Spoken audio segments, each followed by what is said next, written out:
Make sure you've tried this problem on your own before you watch the video. I do go through it quickly, so I assume that you've tried it and maybe you've got stuck, or maybe you're just checking your answer. We're comparing the heights of two buildings, and they've given us a little bit of information, and the question is, what are the heights of each of the buildings?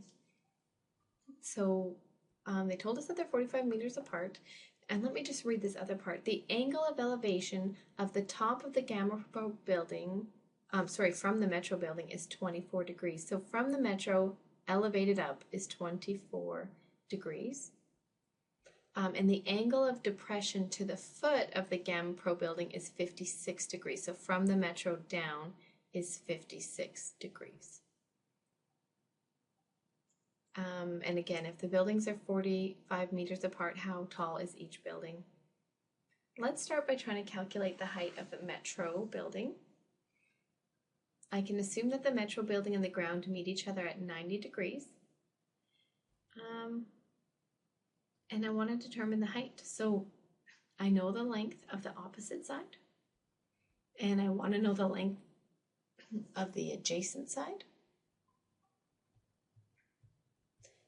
So look at your SOHCAHTOA. Tan represents opposite over adjacent. So tan of 56 degrees is going to be equivalent to the length of the opposite side divided by the length of the adjacent side. Now, the unknown variable is on the right, so I need to cross multiply here. And then I need to divide so that the x is by itself. So the height of the Metro building will be able to be determined by taking 45 and dividing it by the tan of 56 degrees.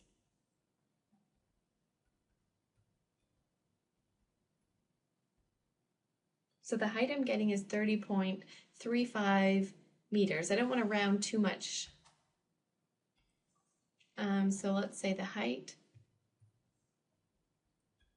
would be 30.35 meters.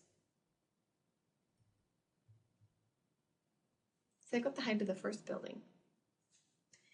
Now what we need to do next is determine the height of the Gamma Pro building.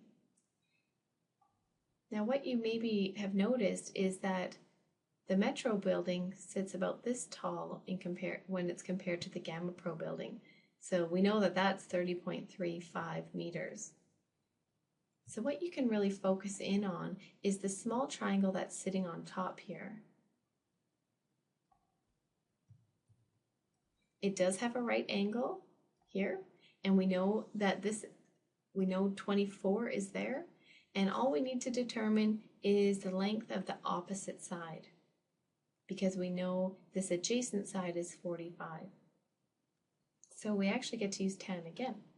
The tan of 24 degrees for that smaller green triangle is going to be equivalent to the length of the opposite side, let's just call that y, divided by the length of the adjacent side, which is 45.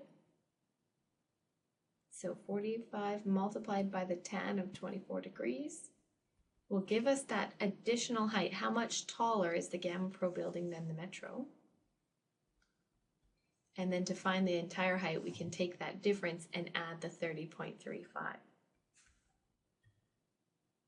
So 45 times the tan of 24 degrees means the difference, just that extra height, is 20.035 meters.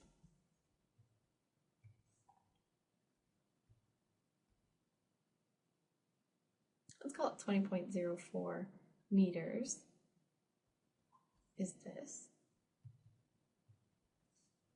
So in total, the entire height of the Gamma Pro building can be found by taking that original 30.35 and adding the 20.03529. Now, depending on where you added, your answer might be slightly different to mine, where you rounded, pardon me. So I'm going to say plus. So I'm going to take that 20.03529.084 plus 30.352. And let's just round it to the nearest meter. So the Gamma Pro building would be about 50 meters.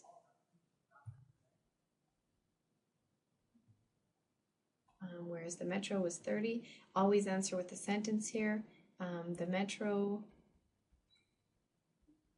building is 30 meters, and the Gamma Pro building is 50 meters tall.